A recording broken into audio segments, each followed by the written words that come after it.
Hi, welcome. In this lesson, we are going to understand the DP document type importance and its significance by creating new DP document type. It is not mandatory to create a new document type always, unless otherwise it is needed. We can map the business requirement with the standard OpenText DP document type. Here I have just created a new document type so that we can understand the control function of the DP document type by changing that.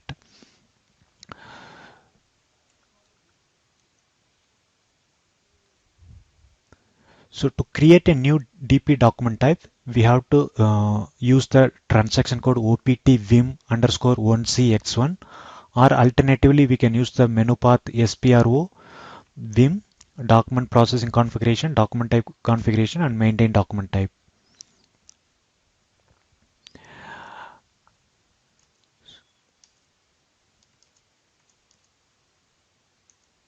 So with the interest of time, I just copied the existing document type and created a new document type YPO underscore doc type.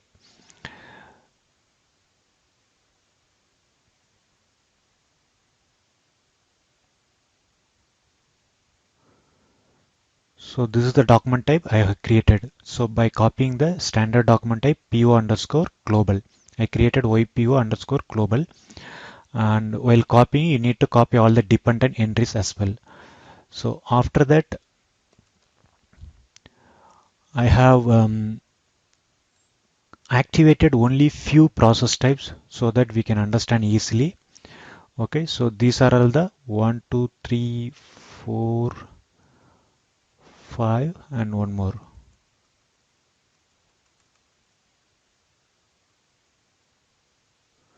So these are all the 6 process type I have activated. So here, so all others I left it alone. That means that is not active for this document type. And here you can see this document type will be used only for the auto posting. Okay, so after if all the other 5 are cleared, then when you click on apply rule or submit, this process type will be triggered and it will try to post the invoice using the background transaction ID associated with that BDC ID, since it has auto flag. Then what I have did, so I have put in a sequence. So this is the process type determination sequence. So here we have activated which are relevant for as per the business requirement. And the next step would be we need to finalize in what sequence we are going to check the process types. So I have put 110, the manual check needed first, and then 102 invalid vendor second, 102. So there should be a logical sequence. Okay, so you cannot put invalid currency before invalid vendor, because the currency will be picked from the vendor master. So the first it should have the current vendor check, then currency check. So there should be a logical sequence in this. So I have put all this 5 and I put exclusive indicator. Exclusive indicator means so all these rules must be passed. If you don't put this, that means by default this rule is passed. Okay, we will see one by one how it works, importance of the each flag and indicators. And exclude from simulate, if I put this one in the Vim workplace in the DP dashboard, it will be excluded from the simulation. And bypass possible, so this tells this particular process type can be bypassed by the authorized user or the particular role. Okay, so even though it is failed, still you can bypass. So that is the meaning of bypass possible. So I have activated bypass possible for 110, 105 and 138, and all are exclusive indicators. Now for each, this 110 manual check needed for indexing lines. So what is this process type? So it will check whether the using this function model, it will check whether the PO and line item are there in that DP document. Otherwise, it will fail. So like that, each and second one, if you see invalid vendor, it is checking table level whether that vendor inputted in the index screen is available in this table. Otherwise, it will fail. So it will go in this sequence. First 110, this is clear, then it will go this one. If this is clear, then it will go to this one, and this is clear, then it will go one by one. But when you simulate, it will check all and it will solve whichever is will be cleared and whichever is will be fallout in the simulation mode. But when it process, it will go one by one. So suppose if it is fallout in this, once you clear this one, you need to put apply rule or submit. Then only it will go to the next rule. That is how it works. So these are all the using this function model or table configuration only, it is that rule works. Okay, and based on the business need, we can create our own process type, and we can configure it here, and we can maintain that custom function model or table, whatever it is. So the next one is the index and screen option. Okay, so now let's go and see the invoice so that we can understand much better. Now let us see one item in the Vim workplace. So the item come using this process. The paper invoices are scanned using OAWD transaction code, and it is archived in the SAP content server. Then in the system, the status change from the scan to send to OCR, then extraction completed. Once extraction completed, this program is run in batch mode, and it created the DP document in the Vim workplace, and the document status would be created. So that document I'm going to see in the Vim workplace.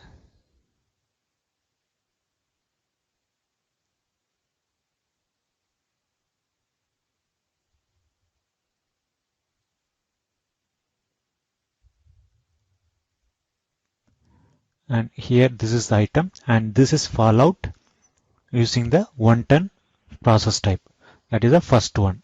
Manual check needed for indexing line. And see the role, it is a PO indexer, current role, and the agent is assigned. And the document status is created, and see the document type, it is OIPO global. So now how does that, when the system is fallout, this particular document is fallout under this exception type, how does the system knows this is the role it should go? That item should go to this role. Okay, and for this role, this agent is assigned in the roles configuration. You can see in this separate video the role configuration, where how they be assigned the roles to this agents to this role. But how does this role system determines? It's based on the configuration.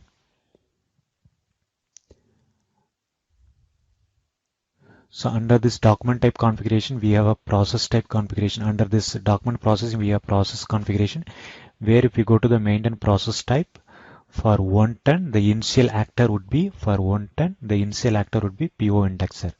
So that is the reason it is going to that role. So whenever the DP document is fallout, the exception is arised for a particular process type. For that process type, who's the initial actor, that actor will get the work item, that DP document work item. So workflow will be triggered only to that initial actor. For this actor, we have assigned multiple agents. So depending on the company need, it could be based on company code or plant or whatever, however you configured.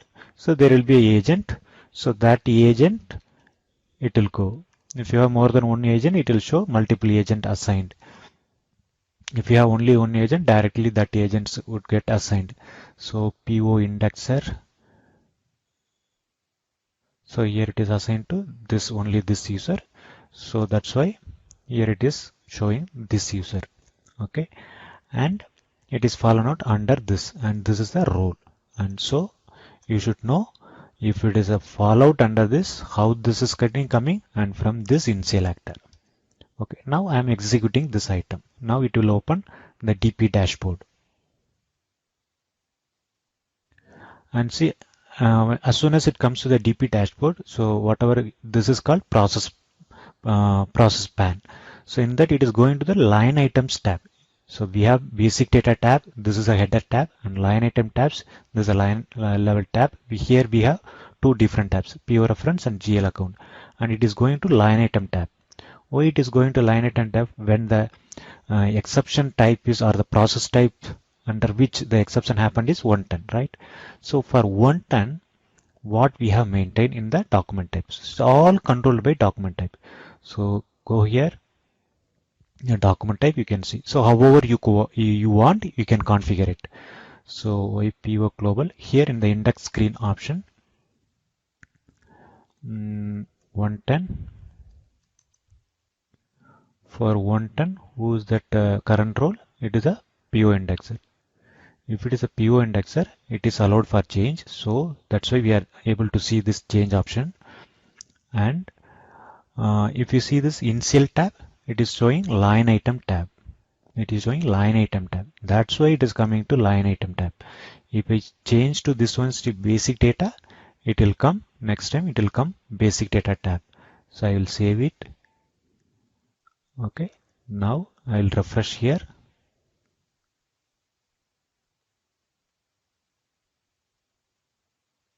I'm executing again. Now it will come to basic data. See here, it is coming to basic data tab. So it is controlled by the document type. Okay, and what is the use of this one? Enable simulate. So when you go inside, when the process item is when the work item is fallout or exception under this process type, then this role will have the enable simulate option. That is the meaning. Okay, so now this work item is fallen out under this 110, and the user is, current user is, you can see here, PO indexer. That's what we are seeing, right? So and here also you can see the PO indexer, and for him this simulate rules option is there. So this is in the application toolbar. So here if you do the simulate, it will check which are all the things it will clear. So this it will be clear, and this it will be clear. All other it will fail. So based on the whatever data we entered here. Okay, whatever data we entered here in the header, basic data and line item data and accounting tax table, the system will check what are the rules it will clear, what are the process type it will pass, and which are the process type it will fail. But still this is under this process type only. Okay, so that is the simulate rule option. So when I remove this, and save it, when you come here, this option would not be there now. Refresh, execute it. See now, simulate rules option is hidden. So that is how it's controls. So now I will put this one, enable bypass. See when you go to, okay, that bypass option will come only in the simulate ruler. So I'll come back, refresh, execute it. So now simulate rule option is there. So here you can see bypass option. For these three only I activated under this document process. Sorry, not here, in the determination. So I activated here, here. So it is coming for all these three. Okay. So here it is activated and it is coming here. Okay, good.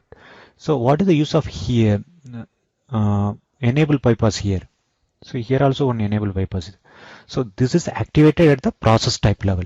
So this is activated at the role level.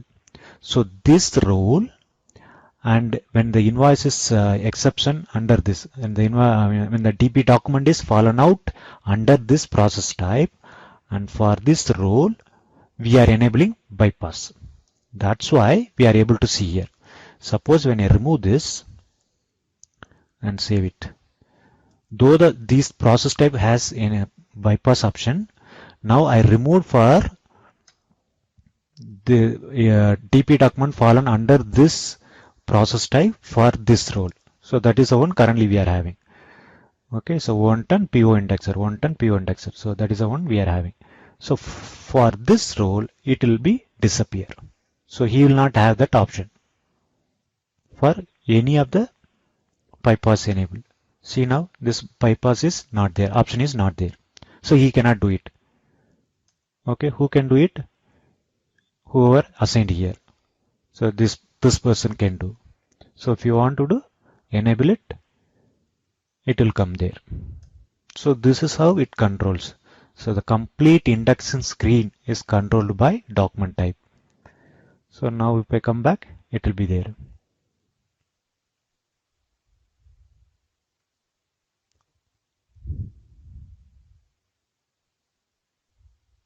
Now you can see the bypass option. Okay. So now let's comes to next one. Disable absolute, disable rescan. So here we have a set to absolute and rescan. These two will be disappear if I flag this one. So these two will disappear now once I save it. And these are all dynamic. You see that, you observe that these are all dynamic. That is the beauty of this Vim 7.0. And show match. So this is in the line item tab. You can see match all. This button will disappear if you remove this. Okay. And disable GL tab. So we have a PO reference as well as GL. So in case of PO invoices, GL account tab is not relevant, because normally we use it for the non-PO scenarios, the GL tab. So if you don't want, if the business tells don't want, disable this. Now it will disappear. Now let us see that.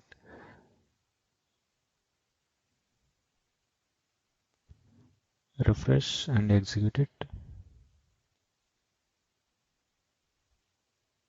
Now see, absolute option and rescan option is gone. Under line items, that option GL tab also gone. Now I can enable it. I can enable this one. So these two are relevant for non-PO invoices, and it is relevant only for the non-PO document type, because for non-PO invoices we have different document type. So these are the control function of this index screen option. Now let's comes to header screen configuration. So here header screen is nothing but our basic data. So here if you want to hide or make it mandatory any field, you can configure it here. Same way for item, you can do the configuration. Okay, and item in both tab you want to do it, or only PO reference tab or GL based tab, or both, you can do it. And which field, what is the field status, I mean whether it is a input, record or hide, display only. And whenever you create any custom field as per your business requirement at a header level as well as item level, that should be added here, and appropriately it should be configured here. Okay, so not only adding to the structure, it should be maintained here, and the field status should be maintained here, then only it will appear there. Okay, so these are all the control function of document type related to this process plan. Now let's comes to process option. So this entire configuration under this process options is controlled by process type, not with the document type. It is with the process type. So now let's go to the process type. Here if you see, this is the process type. Under the same node only, we have process configuration, process type,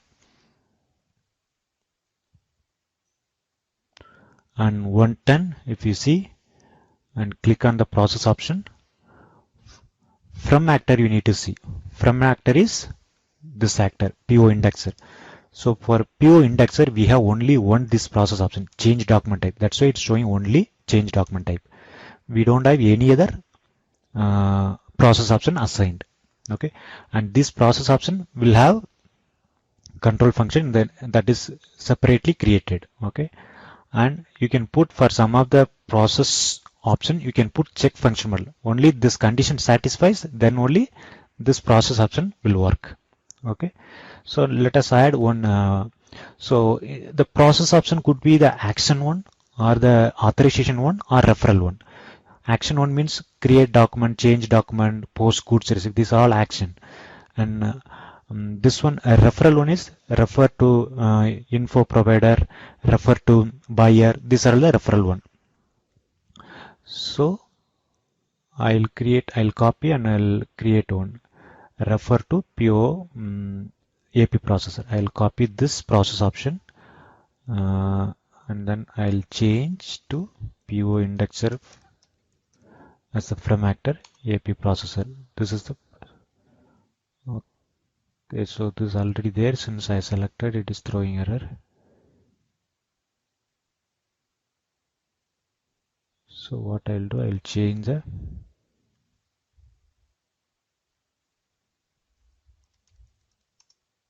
actor so that it will allow me to save.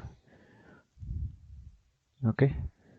So now for PO indexer, we have changed document type, and just now we have created one entry 2701 refer to 2710 refer to PO AP processor.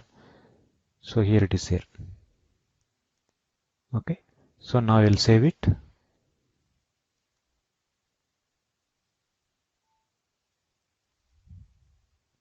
So how does the 2710 works? You can see in the process type configuration, process option configuration. So here is the process option. So 2710. So it will be relay. If it is action, it will have a BDC ID corresponding BDC. So here just a referral. So it's a referral. So here we have option type BDC or referral or whatever it is, workflow task or anything. Okay, this is the process option. So now let's see how does that it reflects in the DP document. So I'll come back, refresh, execute it. See now refer option is there. Refer to PO to AP processor. Okay. So whenever you have this, so this process option is normally we should have that swimland diagram. Using that diagram, we need to configure it. I mean, we need to have the proper control, because now you are referring to AP processor. When it goes to AP processor, what the AP processor, they should have the option to again refer back to PO indexer, or he has some other option. So that and all will be easily diagrammatically represented in the swimlane diagram. So we should be very careful to finalize that swimlane diagram when we do the implementation. So these are all the control function and how it works, the document type and process options. Okay. So one more option is there. You can select this and do the bulk referral to whoever allowed for this role. And one more option is there, rerouting. This should not be used frequently. This should be used only in exceptional case.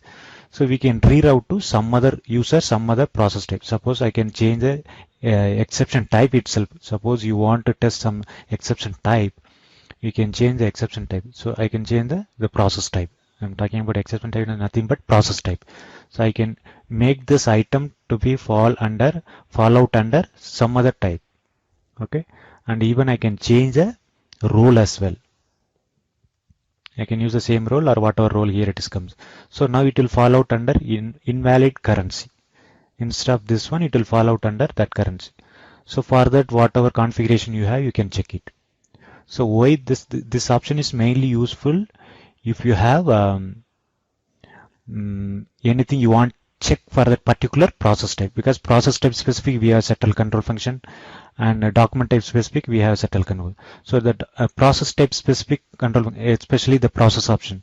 So now if you go, it will have, you will have different process option, because for this is for 104 whatever option is. See, we have so many things.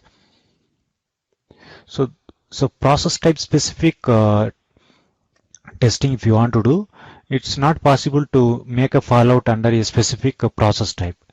So we need to have this option would help to make a fallout under any process type. So that is a use of this rerouting, and it is in production. It should be used only in exceptional cases. So with that, we understood the important significance of DP document type, process type, and process option. Thank you.